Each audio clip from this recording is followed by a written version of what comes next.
മുഖ്യമന്ത്രി നയിക്കുന്നു. ബാക്കിയുള്ള ടീം ഒറ്റയ്ക്ക് മുന്നേറാനല്ല, പാസ് ചെയ്ത് ഒന്നിച്ച് മുന്നോട്ട് പോകാനാണ് ശ്രമിച്ചുകൊണ്ടിരിക്കുന്നത്. കഴിഞ്ഞ ഗവൺമെന്റ് തുടർച്ച ഈ ഗവൺമെന്റ് വന്നത് വളരെ ഗുണകരമായി ഉണ്ടായതുകൊണ്ടാണ് ഇത്രയും മുന്നേറ്റം ഉണ്ടാക്കുക. അതെ, അപ്പൊ അതൊരു കുതിച്ചുചാട്ടത്തിലേക്ക് എത്തണമെങ്കിൽ യഥാർത്ഥത്തിൽ ഒരു തുടർച്ച കേരളം ആഗ്രഹിക്കുന്നു എന്നതല്ലേ യാഥാർത്ഥ്യം എന്നാണ് എനിക്ക് തോന്നുന്നത്. വിഷൻ, നയം, ആക്ഷൻ, ഇത് മൂന്നിന്റെയും തുടർച്ച ആണ് ഇത്രയും വലിയ റിസൾട്ട് ഉണ്ടാക്കിയത്. ആ തുടർച്ച വിപ്ലവകരമായ മാറ്റം കേരളത്തിൽ ഉണ്ടാക്കും. ഒരു സംശയം.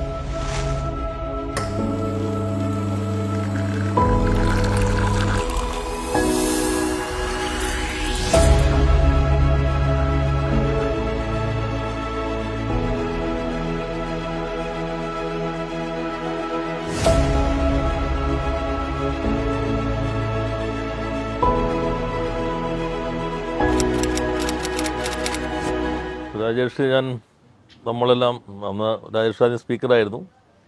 ഞാൻ മന്ത്രിയായതിനു ശേഷം എല്ലാ ജില്ലകളിലും ഒരു മീറ്റ് ദ മിനിസ്റ്റർ പരിപാടി ഉണ്ടായിരുന്നു. അപ്പോൾ എന്താണ് ഈ മേഖലയിലെ പ്രശ്നങ്ങളെന്ന് പഠിക്കലാണല്ലോ നമ്മൾ പ്രധാന ഉദ്ദേശം. പക്ഷേ ഏറ്റവും കൂടുതൽ പരാതികളെന്ന് മുഴുവൻ പഞ്ചായത്ത്, മുനിസിപ്പൽ, കോർപ്പറേഷൻ വകുപ്പുകളെ കുറിച്ചായിരുന്നു. നമ്മുടെ രാജ്യത്ത് വ്യവസായ ലൈസൻസ് കൊടുക്കാൻ പഞ്ചായത്തുകൾക്ക് അധികാരമുള്ള അപൂർവ സംസ്ഥാനങ്ങളിലൊന്നാണ് കേരളം. നമ്മൾ ഈ അധികാര വികേന്ദ്രീകരണത്തിൻ്റെ ഭാഗമായി. എന്നാൽ അപേക്ഷ സ്വീകരിക്കുന്നതിൽ, സാങ്കേതികത്വം പറയുന്നതിൽ ഏറ്റവും കൂടുതൽ പരാതിയുള്ള ഒരു മേഖല തദ്ദേശ സ്വയംഭരണ വകുപ്പായിരുന്നു. എന്നാൽ ഇപ്പോൾ നമ്മൾ കുറേയേറെ മാറ്റങ്ങൾ വരുത്താൻ കഴിഞ്ഞിരിക്കുന്നു. യഥാർത്ഥത്തിൽ വ്യവസായ വകുപ്പിൽ അല്ലെങ്കിൽ കേരളത്തിൽ കൂടുതൽ വ്യവസായം വരണമെങ്കിൽ വ്യവസായ വകുപ്പ് മാത്രം വിചാരിച്ചാൽ ഒരിക്കലും വരാൻ കഴിയില്ല. മറ്റെല്ലാ വകുപ്പുകളുടെയും നല്ല പിന്തുണ, മുഖ്യമന്ത്രിയുടെ ഏകോപനം, ഇതൊക്കെയാണ് വന്നിരുന്നത്. ഇപ്പോൾ നമ്മൾ നോക്കുമ്പോൾ നമ്മുടെ ഇൻവെസ്റ്റ് കേരള ഗ്ലോബൽ സബ്മിറ്റ് കഴിഞ്ഞു. മുഖ്യമന്ത്രി തന്നെ നമ്മുടെ എല്ലാവരും യോഗം വിളിച്ചു ചേർത്തു. അപ്പോൾ അത് കഴിഞ്ഞിട്ട് ഒരു വിപ്ലവകരമായ മാറ്റങ്ങൾ, കുറേ ചട്ടങ്ങൾ ഭേദഗതി വരുത്താൻ കഴിഞ്ഞു. എനിക്ക് തോന്നുന്നു കേരളത്തിൻ്റെ ചരിത്രത്തിലെ ഈ വകുപ്പുകളുടെ ഏകോപനം വളരെ പ്രധാനപ്പെട്ട മാറ്റങ്ങൾക്ക് തുടക്കം കുറിക്കുമെന്നാണ് കരുതുന്നത്. അതിൽ എനിക്ക് പ്രധാനമായിട്ടും പറയാനുള്ളത് നമ്മുടെ ലൈസൻസ്, വീടുകളിൽ സംരംഭം തുടങ്ങുക എന്നുള്ളത്. ഇപ്പോൾ കേരളത്തിൽ 3000 സ്ക്വയർ ഫീറ്റൊക്കെ ഉള്ള വീടുകൾ നല്ല രീതിയിലുണ്ട്. അതിൻ്റെ പരതാമസമൊക്കെ വളരെ ആവേശകരമായിരിക്കുമെങ്കിലും പിന്നെ ഇത് അടിച്ചു തുടയ്ക്കലൊക്കെ ബുദ്ധിമുട്ടായിരിക്കും. വീട്ടിൽ നല്ല വിഭവശേഷിയുണ്ട്, മാനവ വിഭവശേഷി. BCom വീട്ടമ്മ, BA വീട്ടമ്മ, MBA വീട്ടമ്മ, അങ്ങനെയാണ് ഗവൺമെൻറ്റിൻ്റെയും LDFിൻ്റെയും പരിപാടിയിൽ തന്നെ ഒരു വീട്ടിലൊരു സംരംഭം. നമ്മൾ അതിനെ പൂർണ്ണമായിട്ടും തടസ്സമുണ്ടാക്കിയിരുന്ന ചട്ടങ്ങളായിരുന്നു തദ്ദേശ സ്വയംഭരണ വകുപ്പ്. ഇപ്പോൾ വന്നിട്ടുള്ള മാറ്റം എനിക്ക് തോന്നുന്നു കേരളത്തിൻ്റെ ഒരു മുഖച്ഛായ തന്നെ മാറ്റുന്നതാണ്. എന്താണ് അതിന് ആ മാറ്റങ്ങൾ എന്ന് ചുരുക്കി പറഞ്ഞാൽ? പണ്ട് നമുക്കൊരു വില്ലൻ വേഷമായിരുന്നല്ലോ ഉണ്ടായിരുന്നത്. തദ്ദേശ സ്ഥാപനങ്ങൾക്ക് എല്ലാ സംരംഭങ്ങളെയും മുടക്കുന്നവർ, വ്യവസായങ്ങൾക്ക് സ്റ്റോപ്പ് മെമ്മോ കൊടുക്കുന്നവർ, വിവേചനരഹിതമായിട്ട് സ്റ്റോപ്പ് മെമ്മോ കൊടുക്കുന്നവർ, സംരംഭകരെ വട്ടം കറക്കുന്നവർ. ഓർക്കുന്നുണ്ടാവും കുറച്ചു കാലം മുമ്പ് വന്ന ചില വാർത്തകളൊക്കെ. അവിടെ നിന്ന് ഇപ്പോൾ രാജീവ് പറഞ്ഞ പോലെ നമുക്കൊരു വലിയ കൂട്ടായ പ്രവർത്തനം കൊണ്ടൊരു വലിയ മാറ്റം ഉണ്ടാക്കാൻ പറ്റി. ഇപ്പോൾ ഇൻവെസ്റ്റ് മീറ്റ് നടക്കുന്നതിൻ്റെ തലേ ദിവസം പത്രസമ്മേളനം നടത്തിയിട്ട് ഞാനന്ന് പ്രഖ്യാപിച്ചിരുന്നു, പഞ്ചായത്ത്, മുനിസിപ്പൽ ലൈസൻസ് ചട്ടങ്ങളിൽ ഭേദഗതി വരുത്തുന്നു. ഇൻവെസ്റ്റ് മീറ്റ് നടക്കുന്ന ദിവസം അത് പ്രധാന വാർത്തയായിരുന്നു. നല്ല ആത്മവിശ്വാസം നൽകിയ, അതെ, വലിയ വാർത്തയായിരുന്നു. അന്ന് നമ്മൾ സംസാരിച്ചത് ഞാൻ ഓർക്കുന്നുണ്ട്. അത് കഴിഞ്ഞ് ഞങ്ങളുടെ അദാലത്ത് നടന്നുകൊണ്ടിരിക്കുമ്പോൾ ഈ പറഞ്ഞ ഒരുപാട് പരാതികൾ അദാലത്തിൽ വന്നിരുന്നു, സമാനമായിട്ടുള്ള പരാതികൾ. മലപ്പുറത്തെ അദാലത്തിൽ വലിയൊരു ആൾക്കൂട്ടത്തിൻ്റെ നടുവിലിരിക്കുമ്പോഴാണ് രാജീവിൻ്റെ ഫോൺ വരുന്നത്. അപ്പം ഞാൻ തിരക്കിനിടയ്ക്കാണ് ആകെ വേർത്ത് കുളിച്ചിരിക്കുക. അപ്പം ഞാൻ പറഞ്ഞു വ്യവസായ മന്ത്രിയാണ്, എന്താ നോക്കട്ടെ എന്ന് പറഞ്ഞു. ഫോൺ എടുത്തപ്പോൾ എന്നെ വിളിച്ചത് ഡൽഹിയിൽ നിന്നാണ്. അപ്പോൾ ഒരു സന്തോഷ വാർത്ത പറയാനാണ് വിളിച്ചത്. Keralam ease of doing business റാങ്കിങ്ങിൽ 1ാം റാങ്ക് കരസ്ഥമാക്കിയിരിക്കുന്നു, അതിൽ നിങ്ങളൊരു വലിയ പ്രധാനപ്പെട്ട പങ്ക് വഹിച്ചിട്ടുണ്ടല്ലോ എന്ന് പറഞ്ഞത് ഞാൻ. അപ്പോൾ നമ്മളൊരു ഏകോപിതമായിട്ട് നടത്തിയ പ്രവർത്തനത്തിൻ്റെ ഭാഗമായിട്ടാണ് ഈ പരിഷ്കാരങ്ങൾ നമുക്ക് കൊണ്ടുവരാൻ പറ്റിയത്. അതിൽ ഏറ്റവും പ്രധാനം ഈ പറഞ്ഞതാണ്. വീടുകളിൽ സംരംഭം ആരംഭിക്കാൻ ഇപ്പോൾ പഞ്ചായത്ത് ചട്ടങ്ങളിൽ ഭേദഗതി വരുത്തി കഴിഞ്ഞു. മുനിസിപ്പൽ ചട്ടങ്ങളിൽ സമാനമായ ഭേദഗതി ഉടൻ വരും, വിജ്ഞാപനം ചെയ്യും. ആ ഭേദഗതിയുടെ ചുരുക്കം എന്താണെന്ന് ചോദിച്ചാൽ, വീട്ടിൽ 50% സ്ഥലം സംരംഭത്തിന് ഉപയോഗിക്കാം. അപ്പോൾ അതിൻ്റെ ഉപയോഗ ഗണം ഏതാണ്, ഒക്യുപ്പൻസി ഏതാണെന്ന് നോക്കാതെ ലൈസൻസ് കൊടുക്കും. അപ്പം ലൈസൻസ് കൊടുക്കുമ്പോൾ ഉള്ള ഗുണം എന്താണെന്ന് വെച്ചാൽ അവർക്ക് ലോണ് കിട്ടും, സബ്സിഡി കിട്ടും, മറ്റ് ആനുകൂല്യങ്ങൾ കിട്ടും. ലൈസൻസ് ഇല്ലെങ്കിൽ ഇത് പലതും കിട്ടില്ല. ഇന്നലെ എൻ്റെ മണ്ഡലത്തിൽ നമ്മൾ അവിടെ ഒരു സംരംഭക സംഗമം നടത്തിയത് ഓർക്കുന്നുണ്ട്, തൃത്താലയിൽ. ഇന്നലെ ഒരു കൗതുകകരമായ അനുഭവം ഉണ്ടായി. അപ്പോൾ ഒരു സംരംഭം എന്ന് പറഞ്ഞാൽ ഈ മേക്ക് ഓവർ സംരംഭമാണ്. ഒരു വനിത, അവർ ഈ രംഗത്ത് വൈദഗ്ധ്യമുള്ള ഒരാളാണ്. വീടിനോട് ചേർന്ന് തന്നെ വീട്ടുവളപ്പിൽ തന്നെ അവരൊരു സംരംഭം ആരംഭിച്ചിരിക്കുകയാണ്. നല്ല മികച്ച സംരംഭമാണ്. ഞാനതിൻ്റെ ഉദ്ഘാടനത്തിന് പോയിട്ടുണ്ടായിരുന്നു. അപ്പോൾ ഞാൻ അവരോട് പറഞ്ഞു ഈ വരുത്തിയ മാറ്റം, അതുകൊണ്ട് നിങ്ങൾക്ക് ഇനി സബ്സിഡി, ലോണ്, മറ്റെല്ലാ കാര്യങ്ങളും കിട്ടുമെന്ന്. അപ്പോൾ വന്നു തുടങ്ങിയെന്നാണ് ഞാൻ പറഞ്ഞത്. വന്നു തുടങ്ങിയിരിക്കുന്നു. കേരളത്തിൽ ഈ പറഞ്ഞത് വളരെ ശരിയാണ്. വലിയ വീടുകളാണ് എല്ലാവരും വയ്ക്കുന്നത്. ആ വലിയ വീടുകളിൽ താമസിക്കാൻ മാത്രം ആളുണ്ടാവാറുമില്ല പലപ്പോഴും. അപ്പോൾ വീടുകൾ തന്നെ ഇപ്പോൾ ഒരു വരുമാനമുണ്ടാക്കാൻ പറ്റുന്ന കേന്ദ്രങ്ങളായിട്ട് മാറുകയാണ്. അതിന് പുറമെയാണ് അടച്ചിട്ട 18 ലക്ഷം വീടുണ്ടെന്നാണ് കണക്ക്. 18 ലക്ഷം വീട്. അപ്പം അടച്ചിട്ട വീടുകൾ, ഇടയ്ക്കൊരു വാർത്തയും വിവാദമൊക്കെ വന്ന് ഓർക്കുന്നുണ്ടാവും, അടച്ചിട്ട വീടിന് നികുതി വരാൻ പോകുന്നു എന്നൊക്കെ പറഞ്ഞിട്ട്. പക്ഷെ ഇപ്പം നമ്മൾ ചെയ്യുന്നതെന്ന് വെച്ചാൽ അടച്ചിട്ട വീടാണെങ്കിൽ, ആൾ താമസം ഇല്ലാത്ത വീടാണെങ്കിൽ 100% സ്ഥലവും ഇതിനുപയോഗിക്കാം. അപ്പോൾ വലിയൊരു വിപ്ലവകരമായ മാറ്റത്തിനുള്ള ഒരു സാഹചര്യം ഇപ്പോൾ ഒരുങ്ങിക്കഴിഞ്ഞിരിക്കുന്നു. ഏതാനും വർഷം കൊണ്ട് വലിയ മാറ്റം ഉണ്ടാവുമെന്നാണ് വിചാരിക്കുന്നത്. കാരണം സംരംഭങ്ങൾ ധാരാളമായിട്ട് വരും. അതിന് പ്രത്യേക മുതൽ മുടക്കിൻ്റെ ആവശ്യമില്ലാതെ വരും. പുതിയൊരു കെട്ടിടം, മറ്റു കാര്യങ്ങളൊന്നും ആവശ്യമില്ല. ലൈസൻസ് വീട്ടിലെ സംരംഭത്തിന് കൊടുക്കുന്നു മാത്രമല്ല, ലൈസൻസ് ചട്ടങ്ങൾ തന്നെ ഉദാരാക്കിയല്ലോ. ഇപ്പോൾ ഈ പലതിനും ലൈസൻസ് വേണ്ട, രജിസ്ട്രേഷൻ മതി. ഇപ്പോൾ ഈ വൈറ്റ് ഗ്രീൻ കാറ്റഗറി ആണെങ്കിൽ ലൈസൻസ് വേണ്ട. വ്യവസായ മേഖല, ഇൻഡസ്ട്രിയൽ പാർക്കിലാണെങ്കിൽ ലൈസൻസിൻ്റെ ആവശ്യമില്ല. പിന്നെ ലൈസൻസ് കിട്ടണമെങ്കിൽ ആവശ്യമായിട്ട് രേഖകളുടെ എണ്ണം കുറച്ചു. കൈവശാവകാശ സർട്ടിഫിക്കറ്റ് മാത്രം ഉണ്ടായാൽ മതി. പിന്നെ PCBയുടെ അനുമതി വേണ്ടിടത്ത് ആ അനുമതിയും ആവശ്യമാണ്. ബാക്കി നേരത്തെ ഉണ്ടായിരുന്ന അനേകം രേഖകളുടെ എണ്ണം വെട്ടിക്കുറച്ചു. അതിൻ്റെ ഒന്നും ആവശ്യമില്ല. അപ്പോൾ ഇങ്ങനെയുള്ള കുറേ മാറ്റങ്ങൾ ഇപ്പോൾ വരുത്തിയതുകൂടി ലൈസൻസ് വ്യവസ്ഥകൾ ഉദാരമാക്കി. ലൈസൻസ് വീടുകളിൽ കൊടുക്കാം എന്ന നില വന്നു. അപ്പോൾ വീടുകളിൽ സംരംഭങ്ങൾ ആരംഭിക്കുക എന്നുള്ള സ്ഥിതി വന്നു.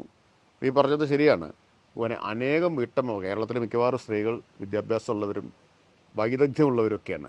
പക്ഷേ പിന്നീട് അവർ വീട്ടമ്മമാരായി ഒരു വരുമാനം കിട്ടാത്ത വീട്ടിലെ പണി മാത്രം ചെയ്ത് ജീവിക്കുന്നു. അതിന് ഒരു മാറ്റം വരാൻ പോകുന്നു. അല്ല, യഥാർത്ഥത്തിൽ 2 മാറ്റമുണ്ട്. ആയുഷ് പറഞ്ഞ കൂടെ എനിക്ക് തോന്നുന്നത്, ഇപ്പോൾ നമ്മൾ ലൈസൻസ് കൊടുക്കുമ്പോൾ ഒരു കമേഴ്ഷ്യൽ റെസിഡൻഷ്യൽ ഏരിയയിലാണെങ്കിൽ ലൈസൻസിന് എന്നാൽ ഇനിയിപ്പോൾ വീടിനോട് ചേർന്ന് തന്നെ ഒരു മുറി എടുത്താൽ പോലും പറയും ഇത് കമേഴ്ഷ്യൽ ഏരിയയിലല്ല, അതുകൊണ്ട് തരാൻ പറ്റില്ല.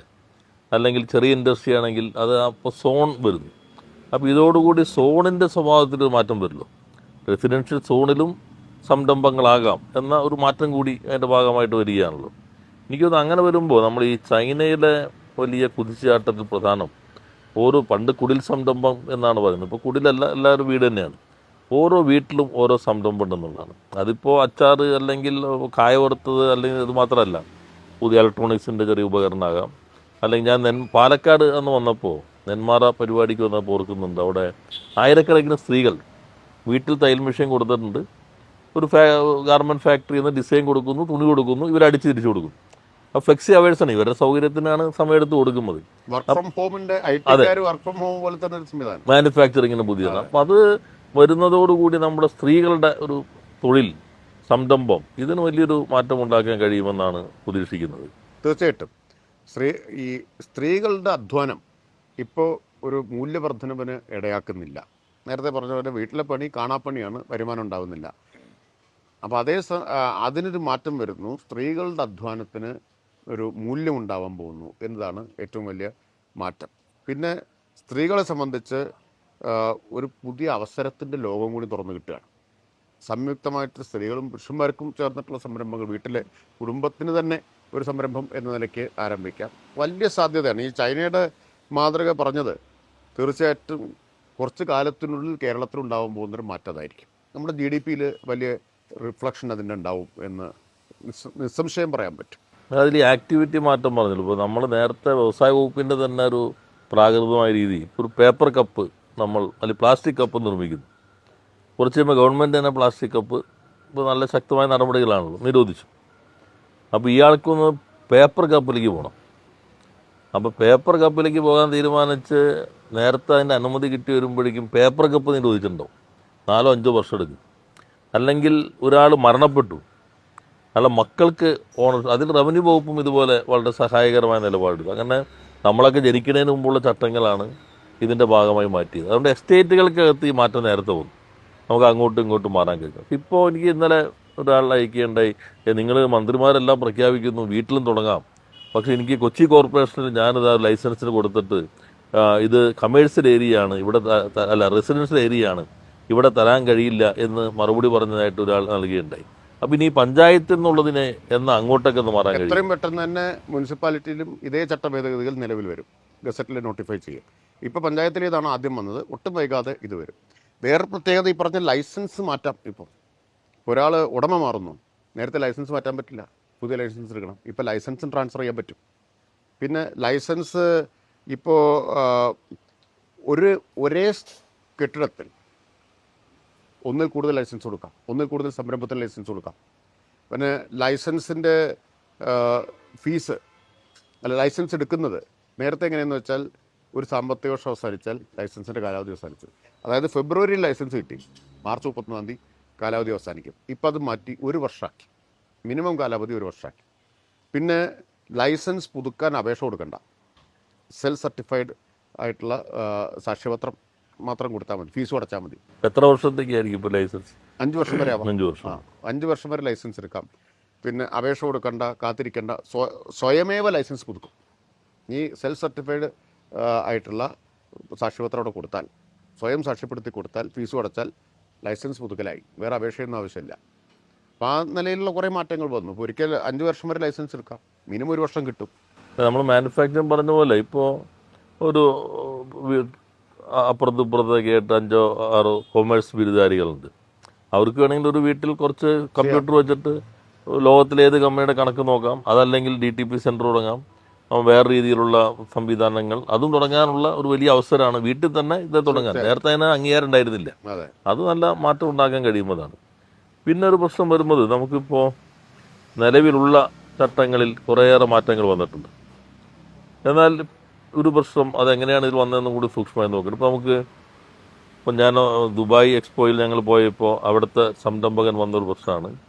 അദ്ദേഹം ഒരു സ്ഥലം എടുത്തു കഴിഞ്ഞാൽ പിന്നെ അങ്ങോട്ടുള്ള റോഡില്ല, റോഡിന് വീതിയില്ല.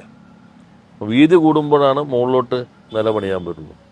അപ്പോൾ പഞ്ചായത്തിൻ്റെ വരുമാനമില്ല. അപ്പോൾ ഈ നിക്ഷേപകൻ തന്നെ സ്ഥലം അക്വയർ ചെയ്ത് റോഡിനും കൊടുത്തു.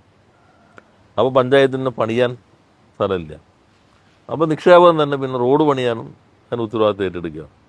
അപ്പോൾ പുതിയ പ്രശ്നങ്ങൾ വീണ്ടും വരികയാണ്. അപ്പോൾ അങ്ങനെയുള്ള കാര്യങ്ങളിൽ കുറച്ചുകൂടി ഇപ്പോൾ ഒരാൾ സന്നദ്ധമാവുകയാണ്. അപ്പോൾ പൊതുജനങ്ങൾക്കും ആ സൗകര്യം കിട്ടും. അതിനാവശ്യം ഇപ്പോൾ 5 മീറ്ററാണ്, 8 മീറ്റർ വേണം. അത് ഇതിൻ്റെ ഭാഗമായി തന്നെ നിങ്ങൾ ഈ റോഡ് നിർമ്മിച്ചു തരാണെങ്കിൽ നിങ്ങൾക്ക് അതിൻ്റെ അനുമതി നൽകാം എന്ന് പറയുന്നത് ആ രൂപത്തിലേക്ക് ചട്ടങ്ങൾ മാറുന്നുണ്ടോ? അത് നമുക്ക് ആലോചിക്കാവുന്ന ഒരു കാര്യം. ഇപ്പോൾ ചട്ട ഭേദഗതികളിൽ ലൈസൻസ് ചട്ടങ്ങളുടെ ഭേദഗതിയാണ് വന്നിട്ടുള്ളത്. ഇനിയിപ്പോൾ നമ്മുടെ കെട്ടിട നിർമ്മാണ ചട്ടങ്ങളിൽ കൂടി ഭേദഗതി വരാൻ പോകുന്നുണ്ട്. ഒരു 148ഓളം, നേരത്തെ 148 കണക്കാക്കി, ചിലതിപ്പോൾ ഒരുമിച്ച് ചേരുമ്പോൾ അല്പം കുറയും, 100-ലേറെ കെട്ടിട നിർമ്മാണ ചട്ടങ്ങളിൽ ഇപ്പോൾ ഭേദഗതി വരാൻ പോകുന്നുണ്ട്. ഇതിൻ്റെ തുടർച്ചയായിട്ട് ഭേദഗതി വരുന്നു. മിക്കവാറും നമുക്കൊരു 1 മാസത്തിനുള്ളിൽ അതും നോട്ടിഫൈ ചെയ്യാൻ കഴിയുമെന്നാണ് വിചാരിക്കുന്നത്. അപ്പം അത് 2 തരത്തിലാണ്. ഇപ്പം നമ്മുടെ അദാലത്തുകളിൽ വന്നിട്ടുള്ള പരാതികളുണ്ട്. പൊതുവായ സ്വഭാവമുള്ള പരാതി കേരളത്തിലാകെ വന്നത് തദ്ദേശ അദാലത്ത് നടത്തിയപ്പോൾ വന്ന്. അപ്പോൾ ആ പരാതികൾ മുഴുവൻ ക്രോഡീകരിച്ചുകൊണ്ടാണ് പൊതുവായി ഇത്തരം ചട്ടഭേദഗതികൾ വരുന്നത്. പല കാര്യങ്ങളും ശാശ്വതമായി പരിഹരിക്കാൻ ചട്ടഭേദഗതിയെ മാർഗമുള്ളൂ എന്ന് കണ്ടപ്പോഴാണ്. അപ്പോൾ അതോടൊപ്പം തന്നെ ഈ പറഞ്ഞ വ്യവസായികളും മറ്റുമൊക്കെ അല്ലാതെയും ഒറ്റയ്ക്കൊറ്റയ്ക്ക് നമുക്ക് തന്നിട്ടുള്ള, സംരംഭകരൊക്കെ തന്നിട്ടുള്ള പരാതികൾ. അപ്പോൾ അതിൻ്റെ കൂട്ടത്തിൽ പക്ഷേ ഇപ്പോൾ ഈ പറഞ്ഞ പ്രശ്നം വന്നിട്ടില്ല. പക്ഷേ നമുക്ക് തീർച്ചയായിട്ടും അത് എടുക്കാവുന്നതാണ്. അതൊരു നല്ല നിർദ്ദേശമാണ്. ഈ ഒരു കാര്യം എൻ്റെ ശ്രദ്ധയിലും വന്നിട്ടുണ്ട്. മലപ്പുറം ജില്ലയിലാണ്, മലപ്പുറം ജില്ലയിലൊരു കേസ് എൻ്റെ ശ്രദ്ധയിലും വന്നിട്ടുള്ളതാണ്. അപ്പം അത് നമുക്ക് ന്യായമായിട്ടും പരിഗണിക്കാവുന്ന ഒരു കാര്യം തന്നെയാണ്, നടപ്പാക്കാവുന്ന ഒരു കാര്യം. നമ്മൾ ഈ ഇൻവെസ്റ്റ് കേരള ഗ്ലോബൽ സമ്മിറ്റ് നടത്തുന്നതിന് മുമ്പായി സാധാരണ വ്യത്യസ്ത ഒത്തിരി റോഡ് ഷോകൾ നടത്തിയിരുന്നുണ്ട്. അപ്പോൾ ചെന്നൈയിൽ നമ്മൾ റോഡ് ഷോ നടത്തിക്കൊണ്ടിരിക്കുമ്പോൾ പൊതുപരിപാടിക്ക് മുന്നോടിയായിട്ട് അവിടുത്തെ സംരംഭകരുടെ ഇൻട്രാക്റ്റീവ് സെഷൻ ഉണ്ടായിരുന്നു. അപ്പോൾ അതിൽ കേരളത്തിൽ സംരംഭം നടത്താൻ ഒരാൾ എക്സ്പാൻഷൻ്റെ ഒരു പ്രശ്നം വന്നു. കാരണം അദ്ദേഹം വളരെ ഇമ്പ്രസ് ആയത് ഈ പ്രശ്നം ഉന്നയിക്കുമ്പോൾ തന്നെ നമ്മുടെ ഓഫീസിൽ നിന്ന് രാജേഷിനെ വിളിച്ചു. രാജേഷ് അപ്പം തന്നെ ഓൺലൈനിൽ വന്നു. ഇത് അവർക്ക് വളരെ ഇമ്പ്രഷൻ ഉണ്ടായി. കാരണം ഏത് മന്ത്രിയും ഏത് സമയത്ത് ഒന്നിച്ച് പ്രവർത്തിക്കുന്നു എന്നുള്ളത്. അന്ന് വന്ന പ്രശ്നത്തിന് ഇതിൽ പരിഹാരമാകുമെന്നാണ് അന്ന് കണ്ടിരുന്നത്. ഇപ്പോൾ നമ്മളൊരു സ്ഥാപനം തുടങ്ങുന്നു. സ്ഥാപനം തുടങ്ങുമ്പോൾ ആ ഒരു 3-4 നില ഉദ്ദേശിച്ചിട്ടായിരിക്കും തുടങ്ങുക. ഒരു ഇൻവെസ്റ്റർക്ക് ആദ്യഘട്ടത്തിൽ ഒരു നില പണിയാനായിരിക്കും കഴിയുക. അപ്പോൾ റോഡിൻ്റെ വീതി ഇത്രയായിരിക്കും. അപ്പോൾ അതിനനുസരിച്ചുണ്ടാവും. അടുത്ത നില പണിയുമ്പോഴേക്കും അവന് കൂടുതൽ വീതിയുള്ള റോഡ് വരണം എന്നൊരു പ്രശ്നം വരും. അന്ന് എനിക്ക് തോന്നുന്നു അന്ന് മിനിസ്റ്റർ പറഞ്ഞ ഒരു സൊല്യൂഷൻ ഒരു റോഡ് മാത്രമല്ല വേറെ ആക്സസ് ഉണ്ടെങ്കിൽ അതുകൂടി പരിഗണിക്കാം എന്നൊരു സൊല്യൂഷനാണെന്ന് പറഞ്ഞത്. അതിപ്പോ നമ്മൾ ഉൾപ്പെടുത്തിയിട്ടുണ്ട്. ഈ വന്ന ഭേദഗതി തന്നെ അതുണ്ട്. അപ്പോൾ അങ്ങനെയുള്ളവർക്കെല്ലാം തന്നെ അതേപോലെ തന്നെ ഒരു പ്രശ്നം അതിൽ വന്നോന്നറിയില്ല. ഈ നമ്മളിപ്പോൾ ഒരു ഇൻഡസ്ട്രി അല്ലെങ്കിൽ വ്യാപാര സ്ഥാപനമാകാം, അത് പണിയുമ്പോൾ ഒരു നിയമമായിരിക്കും. സ്വാഭാവികമായിട്ടും ഒരാൾ മനസ്സിൽ കാണുന്ന പദ്ധതിക്ക് അനുസരിച്ച് തുടക്കത്തിൽ തന്നെ ഇൻവെസ്റ്റ് ചെയ്യില്ലല്ലോ, അല്ലെങ്കിൽ അതിന് പണം ഉണ്ടാവില്ല. വളർച്ചയ്ക്ക് അനുസരിച്ച് പോകും. വളർച്ചയ്ക്കനുസരിച്ച് പോകുമ്പോൾ പുതിയ നിയമവും. അപ്പോൾ നമുക്കൊരു കെട്ടിടം പണിയുമ്പോൾ ഉള്ള നിയമം ഏതാണോ ആ നിയമമായിരിക്കും അതിൻ്റെ എക്സ്പാൻഷന് സാധാരണഗതിയിൽ ബാധകം എന്നൊരു മാറ്റം വരുത്താനുള്ള സാധ്യതയുണ്ട്. അത് നമുക്ക് കുറച്ചുകൂടി പരിശോധന ആവശ്യമായിട്ടുള്ളൊരു കാര്യമാണ്. കാരണം കുറച്ച് സങ്കീർണമാണത് എന്നതുകൊണ്ട്. അപ്പം എങ്ങനെയാണ് നമുക്ക് ആ പ്രശ്നം പരിഹരിക്കാൻ പറ്റുക എന്നുള്ളത് തീർച്ചയായിട്ടും ആലോചിക്കാവുന്നതാണ്. പിന്നെ നമുക്കന്ന് വയനാട് നിന്നൊരു കോഫി വന്നപ്പോൾ ഒരു പുതിയ പരീക്ഷണം വന്നു. ഇപ്പോൾ പല പരീക്ഷണങ്ങളുണ്ടല്ലോ, മൊബൈൽ കോഫി. അതുപോലെ ഇപ്പോൾ പുതുതായിട്ട് അങ്ങനെ വരുന്നുണ്ട്. അപ്പോൾ വ്യാപാര സ്ഥാപനങ്ങളിൽ കുറച്ച് എതിർപ്പും വരാറുണ്ട്. കാരണം ഇത് മൊബൈലായിട്ട് പോകുന്ന ലൈസൻസ് ഇല്ല. ഇപ്പോൾ ഒരു പഞ്ചായത്തിലായിരിക്കും ലൈസൻസ്, അല്ലെങ്കിൽ ഒരു സ്ഥലത്തായിരിക്കും. അതിന് പരിഹാരം അതെന്താ അതിൻ്റെ പരിഹാരം? അതിന് മൊബൈൽ ആയിട്ടുള്ള സംരംഭങ്ങൾക്ക് ഏതെങ്കിലും ഒരു പഞ്ചായത്തിൽ നിന്ന് ലൈസൻസ് എടുത്താൽ മതി. അപ്പോൾ എവിടെയും അതിനനുസരിച്ച് വ്യാപാരം നടത്താം. അത് പ്രവർത്തിക്കുന്ന പരിധി ഏതാണോ അതിലേതെങ്കിലും ഒരു തദ്ദേശ സ്ഥാപനത്തിന് ഉണ്ടായാൽ ഓരോ തദ്ദേശ സ്ഥാപനത്തിനും വേണ്ട. അല്ല, അപ്പോൾ അതിൽ ഇന്ന പഞ്ചായത്തുകൾ പ്രവർത്തിക്കാന്ന് പറയോ? അതിപ്പോ നമ്മളിപ്പോ കോർപ്പറേഷൻ എടുത്തു, ഇപ്പൊ ഭാവിയിൽ കോർപ്പറേഷനിലേക്ക് ഇത് വരുമല്ലോ. അപ്പൊ കോർപ്പറേഷനിൽ എടുക്കുമ്പോൾ ഒരു ലൈസൻസ് ഉണ്ടായത്, അതായത് കേരളത്തിൽ എവിടെ വേണമെങ്കിലും അതിനനുസരിച്ച് നമുക്ക് പ്രവർത്തനം. അത് വലിയ മാറ്റമായിരിക്കും. കാരണം ഇപ്പൊ നമ്മുടെ പല കോൺസെപ്റ്റും മാറിക്കൊണ്ടിരിക്കുകയാണ്. രണ്ടാമത്തെ കാര്യം, ഇരുചക്ര വാഹനങ്ങളിലും മുച്ചക്ര വാഹനങ്ങളിലുള്ള മറ്റേ സംരംഭങ്ങളുണ്ടല്ലോ, അതിന് ലൈസൻസ് വേണ്ട. അപ്പോൾ അത് സാധാരണഗതിയിൽ അതിന് സ്ഥലങ്ങളുണ്ട് പ്രത്യേകം, എവിടെയും നടത്താം. അപ്പോൾ അതും നല്ല മാറ്റമായിരിക്കും. അങ്ങനെ വരുമ്പോൾ ചില വ്യാപാര സ്ഥാപനങ്ങളുടെ മുൻപിലൊന്നും പാടില്ല എന്നുള്ളൊരു ഇത് വേണ്ടി വരുമായിരിക്കും. അല്ലെങ്കിൽ പിന്നെ അവർക്കും അത്തരത്തിലുള്ള വ്യാപാരികളുടെ കൂടി കേൾക്കേണ്ടത്. നമുക്ക് ഈ വ്യാപാര സമൂഹത്തിന്റെ കുറേയേറെ പ്രശ്നം, വ്യവസായികളുടെ തന്നെ ഒരു പ്രശ്നം എൻ്റെ ശ്രദ്ധയിൽപ്പെട്ടത്, ഇപ്പോൾ നേരത്തെ രജിസ്ട്രേഷൻ ഫീസ് ഉണ്ടായില്ല, ഇപ്പോൾ ലൈസൻസ് മാറിയപ്പോൾ ഫീസ് വന്നിട്ടുണ്ട്. അപ്പോൾ ഇൻഡസ്ട്രിയൽ പാർക്കുകളിൽ പ്രവർത്തിക്കുന്ന സ്ഥാപനങ്ങൾ, അതിപ്പോൾ ഗവൺമെൻറ്റിൻ്റെ ഇൻഡസ്ട്രിയൽ എസ്റ്റേറ്റ് ആകാം, കിൻഫ്രയുടെ ആകാം, KSIDCയുടെ ആകാം, അവിടെ ഇപ്പോൾ പുതുതായി ഒരു ഫീസ് വന്നിരിക്കുന്നു എന്ന ഒരു പ്രശ്നം വരുന്നുണ്ട്. അത് ലൈസൻസ് ഒഴിവാക്കിയിട്ടാണോ അതിന് പകരമായിട്ടാണ്? ലൈസൻസ് വേണ്ട, രജിസ്റ്റർ ചെയ്താൽ മതി. എസ്റ്റേറ്റിൽ ലൈസൻസിന്റെ ആവശ്യമില്ല, ഫീസ് മാത്രമേ ആവശ്യമുള്ളൂ. അല്ല സോറി, രജിസ്ട്രേഷൻ ഓൺലൈൻ രജിസ്ട്രേഷൻ. അതെ, ഓൺലൈൻ രജിസ്ട്രേഷൻ മാത്രമേ ആവശ്യമുള്ളൂ. മാത്രമല്ല നമ്മളിപ്പോൾ ലൈസൻസിലും രജിസ്ട്രേഷനിലൊക്കെ ഒരു പുതിയ കാറ്റഗറി, നേരത്തെ 500-ന് മുകളിലാണ് ഫീസ്. സ്ലാബ് എന്ന് പറഞ്ഞാൽ 500-ന് മുകളിലേക്കാണ്. നമ്മൾ 500-ന് താഴെ 100 വരെ കൊണ്ടുവന്നിട്ടുണ്ട്. മൈക്രോ സംരംഭങ്ങളെ പ്രോത്സാഹിപ്പിക്കുക എന്നുള്ള ഉദ്ദേശത്തോടു കൂടിയാണ്. ഇപ്പോൾ 500, 300, 200, 100 അങ്ങനെ താഴത്തേക്കും കൂടി വന്നിട്ടുണ്ട്. അപ്പോൾ അതും ഈ സൂക്ഷ്മ സംരംഭങ്ങളെ ലക്ഷ്യമിട്ടുകൊണ്ടുള്ളതാണ്. അതിൽ പിന്നെ വേറൊരു പ്രശ്നം ഇപ്പോൾ എൻ്റെ ശ്രദ്ധയിൽ തന്നെ പെട്ടത്, വലിയൊരു ലോജിസ്റ്റിക് പാർക്ക് വരാണ്. അപ്പോൾ അവർക്ക് ഒന്നിച്ച് നടത്താൻ പറ്റാത്ത സാഹചര്യം വരും. കാരണം ഫയർ NOC കിട്ടാനായിട്ടുള്ള ഇന്ത്യയുടെ പൊതുവായ മാനദണ്ഡം ഉണ്ടാവും. ഇപ്പോൾ അതിനൊരു ഇത്ര ദൂരം വേണം, ബാക്കപ്പ് ഏരിയ ഇത്ര വേണം, അങ്ങനെയൊക്കെ ഉണ്ടാവും. അതും പഞ്ചായത്തിൻ്റെ തമ്മിൽ വ്യത്യാസമുണ്ട്. ഫയർ NOC കിട്ടിയാൽ തന്നെ ഫയർ സ്പെസിഫിക്കേഷൻ പഞ്ചായത്തിൻ്റെതായി കൊടുക്കാതെ വരുന്ന ചില പ്രശ്നങ്ങൾ പുതുതായി വരുന്നുണ്ട്. അതെങ്ങനെ യൂണിഫിക്കേഷൻ നമുക്കൊരു ആവശ്യമില്ലേ? നമുക്ക് ഫയറിൻ്റെ NOC ആണ്. NOCയുടെ കാര്യത്തിൽ പഞ്ചായത്തല്ല, നമ്മുടെ ഫയർ ആൻഡ് റെസ്ക്യൂ വിഭാഗം തന്നെയാണല്ലോ അതിൽ അന്തിമ വാക്ക്. പക്ഷെ അവരുടെ NOC നിർബന്ധമാണ്. ഇപ്പോൾ എൻ്റെ അടുത്ത് വന്നൊരു കേസ്, ഫയറിൻ്റെ NOC കിട്ടി. അപ്പോൾ ഒരു ടൗൺ പ്ലാനർ അതിനകത്ത് എഴുതിയിരിക്കുന്നത് NOC കിട്ടിയിട്ടുണ്ടെങ്കിലും ഇതനുസരിച്ച് കൊടുക്കാമോ എന്ന് പഞ്ചായത്ത് സെക്രട്ടറി ഗവൺമെൻറ്റിനോട് സ്പഷ്ടീകരണം വരുത്തണം. അതിൻ്റെ ആവശ്യമില്ല. ഫയറിൻ്റെ NOC ഉണ്ടെങ്കിൽ ആ NOC ആണ് പഞ്ചായത്തിന് സ്വീകാര്യമായിട്ടുള്ളത്. അത് നമ്മുടെ ഉദ്യോഗസ്ഥന്മാർക്കും എനിക്ക് തോന്നുന്നു ഒരു നല്ലൊരു ഓറിയന്റേഷൻ വേണ്ടി. തീർച്ചയായിട്ടും ഈ ലൈസൻസ് ചട്ട ഭേദഗതിയും കെട്ടിട നിർമ്മാണ ചട്ട ഭേദഗതി കൂടി വരുമ്പോൾ ഉദ്യോഗസ്ഥന്മാർക്ക് ഒരു പരിശീലനം കൊടുക്കണമെന്ന് തന്നെയാണ് ഉദ്ദേശിക്കുന്നത്. നമ്മൾ K-സ്മാർട്ട് നടപ്പാക്കിയത് രണ്ടുദ്ദേശം ഉണ്ടല്ലോ, ഈസ് ഓഫ് ഡൂയിങ് ബിസിനസ്സും ഈസ് ഓഫ് ലിവിങ്ങും രണ്ടും മെച്ചപ്പെടുത്തുക എന്നുള്ളതാണ്.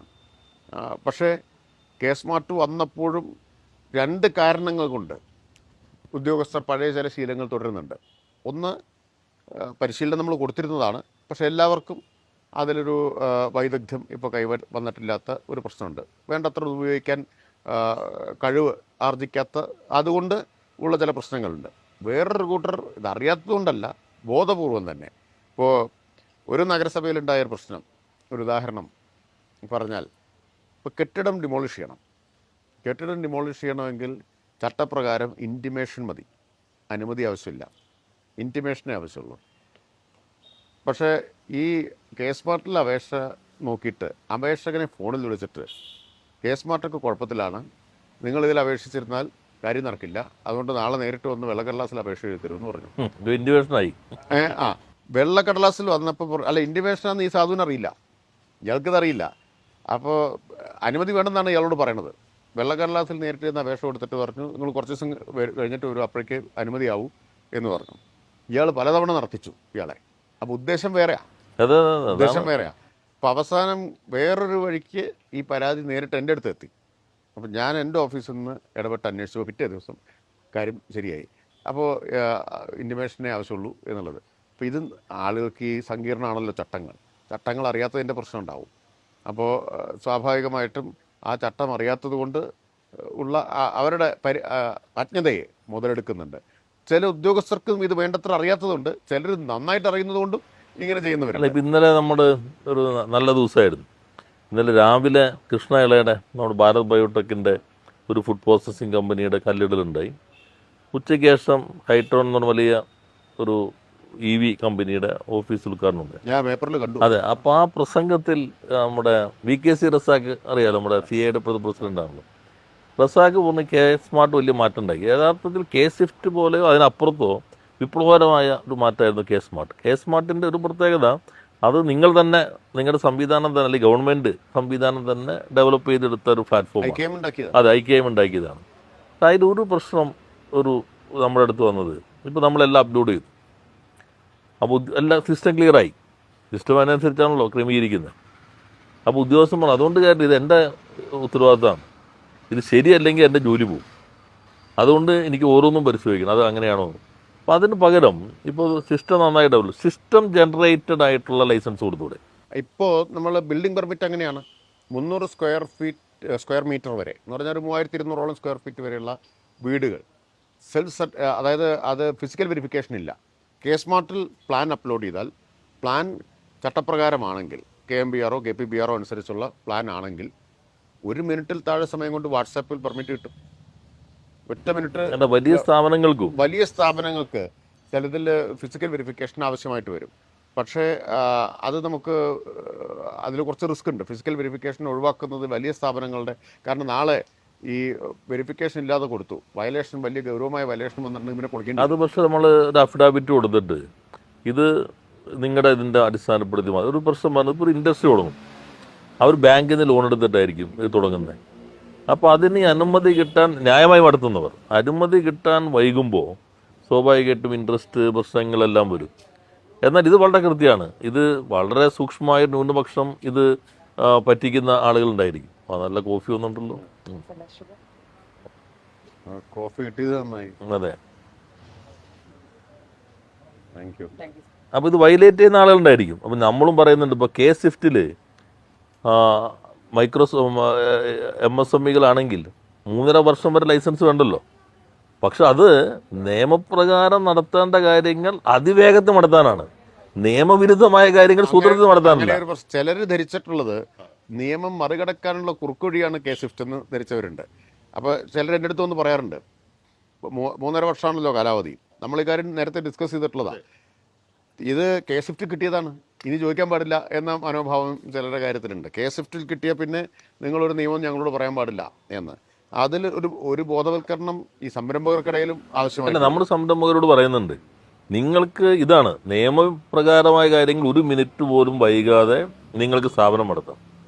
എന്നാൽ നിയമവിരുദ്ധമായിട്ട് നിങ്ങൾ ചെയ്താൽ ഞാനിതാ 10 കോടി മുടക്കി സാർ എന്ന് പറഞ്ഞു വന്നാൽ അത് നിങ്ങളുടെ ഉത്തരവാദിത്തമാണ്. നമുക്ക് ലോകത്ത് ഒരിടത്തും അവൻ്റെ അംഗീകാരം കിട്ടില്ല. അപ്പോൾ അതേപോലെ ഇതിനും കെട്ടിടങ്ങൾക്കും ഒരു സിസ്റ്റം അപ്രൂവൽ വരികയും ബാക്കി വന്നു കഴിഞ്ഞാൽ നിങ്ങളുടെ ഉത്തരവാദിത്തമാണെന്ന് കർക്കശമായ വ്യവസ്ഥകൾ വരികയും ചെയ്താൽ കുറച്ചുകൂടി വരുമോ എന്നൊരു നമുക്ക് ഒരു പൈലറ്റായിട്ട് എവിടെയെങ്കിലും നോക്കിയ ശേഷം അത്തരം ഒരു അത് വ്യാപിപ്പിക്കുന്നതിനെ പറ്റി ആലോചിക്കാം. കാരണം ഇതിൻ്റെ എല്ലാ വശങ്ങളും ഒന്ന് നോക്കണ്ടേ എങ്ങനെയായിരിക്കും എന്നുള്ളത്. ഒരു പൈലറ്റ് അടിസ്ഥാനത്തിൽ നടത്തിയ ശേഷം ചെയ്യാൻ പറ്റുമോ എന്നുള്ളത് നമുക്കൊന്ന് നോക്കാം. ഇതിൽ ഈ നമ്മുടെ ഒരു അനുഭവം എന്താണെന്ന് ചോദിച്ചാൽ, ഈ ഇളവ് കൊടുക്കുന്തോറും വയലേഷൻസ് കൂടുന്നു എന്നുള്ളതാണ്. അപ്പോൾ ഇത് ചട്ടം നിയമവും വയലേറ്റ് ചെയ്യാനുള്ളൊരു ബോധപൂർവം ആവണമെന്നില്ല. കുറേ ഈ കെട്ടിട നിർമ്മാണം ഏൽപ്പിക്കുന്നവരുടെ പ്രശ്നമാണ്. അപ്പോൾ വീടുകളുടെയൊക്കെ കാര്യത്തിൽ മിക്കവാറും ഈ വിദേശത്തായിരിക്കും. ഇത് ചെയ്യുന്നവർക്ക് ചട്ടത്തെക്കുറിച്ച് ഒരു ഗ്രാഹ്യമില്ലാത്തതുകൊണ്ട് സംഭവിക്കുന്ന കാര്യമാണ്. അപ്പോൾ നമുക്കത് കൂടുതൽ പരിഷ്കാരങ്ങൾ കൊണ്ടുവരുന്ന കാര്യം ആലോചിക്കാം. പിന്നെ സമർത്ഥനായ ഉദ്യോഗസ്ഥരുണ്ട്. ഞാനിപ്പോൾ നമ്മുടെ താലൂക്ക് അദാലത്ത് മുഖ്യമന്ത്രിയുടെ നിർദ്ദേശപ്രകാരം നമ്മളെല്ലാവരും പോയല്ലോ. അപ്പോൾ പത്തനംതിട്ടയിൽ ഞാനും വീണ ജോർജ് മിനിസ്റ്റർ ഇരിക്കുമ്പോൾ ഒരു വീട് അനുമതി കിട്ടിയിട്ടില്ല. അപ്പോൾ തോടിനോട് ഇത്ര ദൂരം ഇല്ല. അപ്പോൾ ഇവരും പറഞ്ഞു, ഇവർ ഭാവങ്ങളും പറഞ്ഞു സാർ ആ രേഖയുടെ പ്രകാരം ഇത്ര ഇല്ല. അപ്പോൾ ഞാൻ ചോദിച്ചു തോടിന് എത്ര വീതിയുണ്ട്? അപ്പോൾ തോടുണ്ടോ രേഖയിൽ? അപ്പോൾ ആ വില്ലേജിൻ്റെ രേഖ തോടില്ല. അപ്പോൾ ഇയാൾ ഉദ്യോഗസ്ഥ സമർത്ഥനായതുകൊണ്ട് പറഞ്ഞു അത് വേറെ വില്ലേജിലാണ്. അപ്പോൾ ആ വില്ലേജ് വേറെ താലൂക്കില്ല, അന്നത്തെ അദാലത്തിലില്ല. അപ്പോൾ നമ്മൾ അവിടുത്തെ കളക്ടറോട് പറഞ്ഞിട്ട് വാട്സപ്പിൽ അവിടുത്തെ അസറ്റ് എടുക്കാൻ പറഞ്ഞു. അപ്പോൾ അവിടെയും തോടില്ല. അപ്പോൾ രേഖയിൽ ഒരിടത്തുമില്ലാത്ത തോടിന് ഇത്ര ദൂരമില്ല എന്ന് പറഞ്ഞിട്ടാണ് ഈ പാവപ്പെട്ടവനെ നടത്തിക്കൊണ്ടിരിക്കുന്നത്. അങ്ങനെയുള്ള ഉദ്യോഗസ്ഥരുണ്ട്, നിയമം ലംഘിക്കണം എന്ന് കരുതി പ്രവർത്തിക്കുന്ന ഒരു ചെറിയ വിഭാഗം ആളുകളുണ്ട്. ധാരാളം പേരുണ്ട്. അങ്ങനെയുള്ള കുറച്ച് പേരുണ്ട്, അല്ലാത്തവരും ഉണ്ട്, സത്യസന്ധമായിട്ട് ജോലി ചെയ്യുന്നവരും ഉണ്ട്. അപ്പോൾ നമ്മളിപ്പോൾ എന്തായാലും ഒരു ഓറിയന്റേഷൻ ഈ ചട്ടഭേദഗതികളെ കുറിച്ച് കൊടുക്കാം. ഒപ്പം ഒരു കൈപ്പുസ്തകവും ഈ ഉദ്യോഗസ്ഥർക്ക് ഓൺലൈനായിട്ടും ലഭ്യമാക്കാൻ ഉദ്ദേശിക്കുന്നുണ്ട്. ഇ ബുക്ക് നല്ലതാണ് സംരംഭകർക്കും ഉദ്യോഗസ്ഥർക്കും. ഒരു ഇ ബുക്കും പിന്നെ ഒരു കൈപ്പുസ്തകവും അല്ലാതെ തന്നെ ഹാർഡ് കോപ്പിയും ഇവർക്ക് ഉദ്യോഗസ്ഥർക്ക് കൊടുക്കാൻ എപ്പോൾ വേണമെങ്കിൽ മറച്ചു നോക്കാൻ പറ്റുന്ന തരത്തിൽ ഇതെല്ലാം ലഭ്യമാക്കാൻ ഉദ്ദേശിക്കുന്നു. നമ്മൾ പഞ്ചായത്തിൽ സംരംഭക സഭ നടത്തിയല്ലോ. സംസ്ഥാനതല ഉദ്ഘാടനം തിരുവനന്തപുരത്ത് മിനിസ്റ്റർ തന്നെയാണ് നിർവഹിച്ചത്, കാട്ടാക്കടയിൽ. നമുക്ക് നല്ലൊരു എക്സ്പീരിയൻസ് ആയിരുന്നു. പഞ്ചായത്തും അതുപോലെ തന്നെ ഉദ്യോഗസ്ഥരും തമ്മിൽ നല്ലൊരു ബന്ധമുണ്ടാക്കാൻ. ഇപ്പോൾ വ്യവസായ വകുപ്പ് മികച്ച പഞ്ചായത്തിന് അവാർഡ് നൽകുന്നുണ്ട്. കഴിഞ്ഞ വർഷം പങ്കെടുത്തിരുന്നല്ലോ. അതുപോലെ ഇത്രയും മാറ്റങ്ങളാകെ വരുന്ന ഒരു ഘട്ടത്തിൽ നമുക്ക് ഈ പഞ്ചായത്തുകളെ ഗ്രേഡ് ചെയ്യുമ്പോൾ ഒരു റാങ്കിങ്ങിൽ തദ്ദേശ സ്വയംഭരണ വകുപ്പിനും എത്ര മൂലധനം ആകർഷിക്കാൻ കഴിഞ്ഞു, ആ പഞ്ചായത്തിൽ എത്ര തൊഴിലുണ്ടാക്കി, അത് വീടിനകത്താകാം, പുറത്താകാം, എസ്റ്റേറ്റിലാകാം, ഏത് രൂപത്തിലാകട്ടെ, അതിൻ്റെ അടിസ്ഥാനത്തിൽ നമുക്ക് പഞ്ചായത്ത് റാങ്ക് ചെയ്യുകയും അവർക്കൊരു പ്രോത്സാഹനം കൊടുക്കുകയും ചെയ്യുന്ന കാര്യം ആലോചിക്കാൻ നല്ലൊരു ആശയമാണ്. ഞങ്ങളിപ്പോൾ ഗ്രേഡിങ്ങിൽ ഗൈഡ് ലൈൻ ഒക്കെ അന്തിമമാക്കിക്കൊണ്ടിരിക്കുകയാണ്. ഇപ്പോൾ നമ്മൾ ഇത് വന്നിട്ടില്ല. പക്ഷെ ഇപ്പോൾ രാജീവ് പറഞ്ഞതിൻ്റെ അടിസ്ഥാനത്തിൽ ഇതുകൂടി നമ്മൾ കൂട്ടിച്ചേർക്കാവുന്നതാണ്. നല്ലൊരു ആശയവും നിർദ്ദേശമാണ്. കാരണം നമ്മളെ തന്നെ ഇപ്പോൾ തദ്ദേശ സ്വയംഭരണ വകുപ്പിൻ്റെ തന്നെ ഒരു ഊന്നൽ ലോക്കൽ എക്കണോമിക് ഡെവലപ്മെൻറ്റിൽ പ്രാദേശിക സാമ്പത്തിക വികസനം. അപ്പോൾ പ്രാദേശിക സാമ്പത്തിക വികസനത്തെ നമ്മൾ തീർച്ചയായിട്ടും പഞ്ചായത്തിൻ്റെ പെർഫോമൻസ് അളക്കുന്നതിനുള്ള ഒരു മാനദണ്ഡമായിട്ട് മാറേണ്ടതുണ്ട്. അതിൽ ഞാൻ പറഞ്ഞ രണ്ട് ഭാഗമാണ്. ഒന്ന് മൂലധനം, തൊഴിൽ. അതുപോലെ തന്നെ തനത് വരുമാനത്തിൽ വ്യവസായ മേഖലയിൽ നിന്ന് എത്ര സംഭാവന വന്നിരിക്കുന്നു. അപ്പോൾ അത് നല്ല ഒരു മാറ്റം ഉണ്ടാക്കാനായിട്ട് സഹായകരമായിരിക്കുന്നതും. നമ്മുടെ പഞ്ചായത്തുകളിലെല്ലാം വ്യവസായ വകുപ്പ് ആദ്യം ഒരു ഇന്റേണിനെ വെച്ചിരുന്നു. ഇപ്പോൾ നമ്മുടെ റാമ്പ് പ്രോഗ്രാമിൻ്റെ ഭാഗമായി 2-3 തദ്ദേശ സ്വയംഭരണ സ്ഥാപനങ്ങൾക്ക് ഒരാളെ വെച്ചിട്ടുണ്ട്. അവർക്കും ഇപ്പോൾ ഒരു ഗുണമുണ്ട്, പഞ്ചായത്തിനും ഇതുമായി സഹകരിക്കാനുള്ളൊരു മത്സര ബുദ്ധി ഇതിൻ്റെ ഭാഗമായി വന്നിട്ടുണ്ട്. വ്യവസായ വകുപ്പും ചേർന്ന് നിൽക്കുന്നത് യഥാർത്ഥത്തിൽ തദ്ദേശ സ്വയംഭരണ വകുപ്പിനാണ് സഹായകരമായിട്ട് വരുന്നത്. പഴയ അന്തരീക്ഷം വലിയ തോതിൽ മാറിയല്ലോ. ഇപ്പോൾ വ്യവസായ വകുപ്പും തദ്ദേശ സ്ഥാപനങ്ങളും തമ്മിലുള്ള സഹകരണം നന്നായിട്ട് മെച്ചപ്പെട്ടിട്ടുണ്ട്. പറഞ്ഞ ഒറ്റപ്പെട്ട കുറേ പ്രശ്നങ്ങൾ ബാക്കിയുണ്ടെങ്കിലും ഇനി പ്രധാനപ്പെട്ടൊരു കാര്യമുണ്ട്. ഒന്ന്, ഈ ലൈസൻസ് ഫീസ് നമ്മൾ മൂലധന നിക്ഷേപത്തിൻ്റെ അടിസ്ഥാനത്തിലാക്കി പൂർണ്ണമായിട്ട്. അത് മൂലധന നിക്ഷേപത്തിൻ്റെ അടിസ്ഥാനത്തിലാക്കിയെന്ന് മാത്രമല്ല, അതിൽ കെട്ടിടം, ഭൂമി ഇത് രണ്ടും ഒഴിവാക്കുകയും ചെയ്യും. അത് പ്രധാനം, പ്രധാനപ്പെട്ട മാറ്റം. അപ്പോൾ വർക്കിംഗ് ക്യാപിറ്റലിൻ്റെ മാത്രം അടിസ്ഥാനത്തിൽ കേരളത്തെ സംബന്ധിച്ച് ക്യാപിറ്റലിലെ പ്രധാനപ്പെട്ട ഒരു ഭാഗം പോകുന്നത് ലാൻഡ് കോസ്റ്റാണ്. പ്രത്യേകിച്ച് നമ്മുടെ പാർക്കുകളിൽ പോലും ഉയർന്ന ലാൻഡ് കോസ്റ്റ് വരും. അപ്പോൾ അതും മിഷണറി ഒഴിവാക്കുന്നുണ്ട്. ആ, ഭൂമിയും കെട്ടിടവും. കെട്ടിടും അത് മതി, ബാക്കി മെഷീനറി ബാക്കി സ്വാഭാവികമായിട്ടും നമ്മൾ തന്നെ ഇപ്പോൾ പുതിയ മെഷീനറി ആരംഭിക്കുകയാണെങ്കിൽ, പുതിയ വ്യവസായമാണെങ്കിൽ മെഷീനറികളുടെ ടാക്സിന്റെ സ്റ്റേറ്റ് കോമ്പോണന്റ് പൂർണ്ണമായിട്ട് നമ്മൾ തിരിച്ചു കൊടുക്കുന്നുണ്ട് നമ്മുടെ പുതിയ വ്യവസായ നയത്തിൽ. അപ്പോൾ ഇത് രണ്ടും വരുന്നതോടുകൂടി എനിക്ക് ഇനി തോന്നുന്നു ലൈസൻസ് നിരസിച്ചാൽ ഫീസ് തിരിച്ചു കൊടുക്കും. അത് ശരി. അതുകൊണ്ട് ലൈസൻസും രജിസ്ട്രേഷനും രണ്ടും കൊടുക്കുന്നില്ലെങ്കിൽ നിരസിച്ചാൽ എന്നല്ല, നിരസിക്കാൻ പറ്റില്ല. അങ്ങനെ ഒരു വ്യവസ്ഥയുണ്ട്. ലൈസൻസ് നിരസിക്കാൻ പറ്റില്ല, ഉപാധികൾ വെക്കാനേ പറ്റും. ഇപ്പോൾ എന്തെങ്കിലും ഒരു പ്രശ്നമുണ്ട്, ഇന്ന കാര്യം കൂടി കൂട്ടിച്ചേർക്കണം, അല്ലെങ്കിൽ ഇന്ന സംവിധാനം ഏർപ്പെടുത്തണം എന്ന് പറയാമെന്നല്ലാതെ ലൈസൻസ് ഇനി നിഷേധിക്കാനോ നിരസിക്കാനോ പറ്റില്ല. അത് നല്ല കാര്യം. അതേപോലെ തന്നെ പ്രശ്നമായിരുന്നു നമ്മുടെ ഈ മീറ്റ് ദ മിനിസ്റ്ററിലെല്ലാം വന്നൊരു പ്രശ്നം, സ്റ്റോപ്പ് മെമ്മോകൾ. നമ്മൾ ചെല്ലുമ്പോൾ ഒരു ഫാക്ടറി അടക്കണം, പോലീസ് വന്നിട്ട് പറഞ്ഞു ഇവിടെ പൊല്യൂഷൻ ഉണ്ട്, നാളെ അടയ്ക്കണം. അല്ലെങ്കിൽ പഞ്ചായത്ത് സെക്രട്ടറി വന്നിട്ട് പറയും ഇവിടെ എന്താ ഭയങ്കര. അപ്പോൾ ഞാൻ തന്നെ വീട്ടിൽ ഒരു മന്ത്രി വന്നാലും നമുക്കാർക്കും സവിശേഷമായി മൂക്കില്ല, അല്ലെങ്കിൽ പരിശോധിക്കാനുള്ള എക്സ്പെർട്ടൈസേഷൻ ഇല്ല, അതിന് അധികാരമില്ല. ഇപ്പോൾ പൊല്യൂഷൻ ഉണ്ടോ, പൊല്യൂഷൻ കൺട്രോൾ ബോർഡ് പറയണ്ടേ, അല്ലെങ്കിൽ പഞ്ചായത്ത്, ചിലയിടത്ത് പഞ്ചായത്ത് ഭരണസമിതി ചേർന്നിട്ട് പറയും ഇത് പ്രശ്നമാണ്. ഇപ്പോൾ അല്ലെങ്കിൽ ഇവിടെ പബ്ലിക്കിന് പ്രശ്നം ഉണ്ടാകുന്നുണ്ട്, സ്വാഭാവികമായിട്ട് പബ്ലിക്കിന് കൺസേൺ വരും.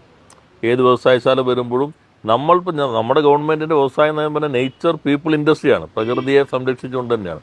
പക്ഷേ അത് ഉണ്ടോ ഇല്ലയോ എന്ന് ഒരു പൗരനോ ഒരു മന്ത്രിക്കോ അല്ലെങ്കിൽ അതിന് അധികാരമില്ലാത്ത ഒരു വകുപ്പിനോ നിശ്ചയിക്കാൻ കഴിയില്ല. ഈ കാര്യം നമ്മൾ പരിഹാരം ഉണ്ടാക്കുകയാണ്. നമ്മൾ ഇന്ന് അംഗീകരിച്ച 2 ഭേദഗതി ഉണ്ടല്ലോ, മുനിസിപ്പൽ പഞ്ചായത്ത് ആക്ടിലെ ഭേദഗതികൾ. അതിലെ ഒരു വ്യവസ്ഥ സ്റ്റോപ്പ് മെമ്മോ ഇനി പഴയതുപോലെ കൊടുക്കാൻ പറ്റില്ല എന്നുള്ളതാണ്. ഇപ്പോൾ കേരളത്തിൽ വളരെ വ്യാപകമായിട്ട് എടുത്തുപയോഗിച്ചൊരു ആയുധമാണ് സ്റ്റോപ്പ് മെമ്മോ. പല കാരണങ്ങളാവാം, രാഷ്ട്രീയ കാരണങ്ങളാവാം, ചിലപ്പോൾ കാണേണ്ട പോലെ കണ്ടാൽ പെട്ടെന്ന് സ്റ്റോപ്പ് തീരും. അങ്ങനെയുണ്ട്. ഇപ്പോൾ ഞാൻ ഈ സന്ദർഭത്തിൽ ഒരു കാര്യം ഓർക്കുകയാണ്.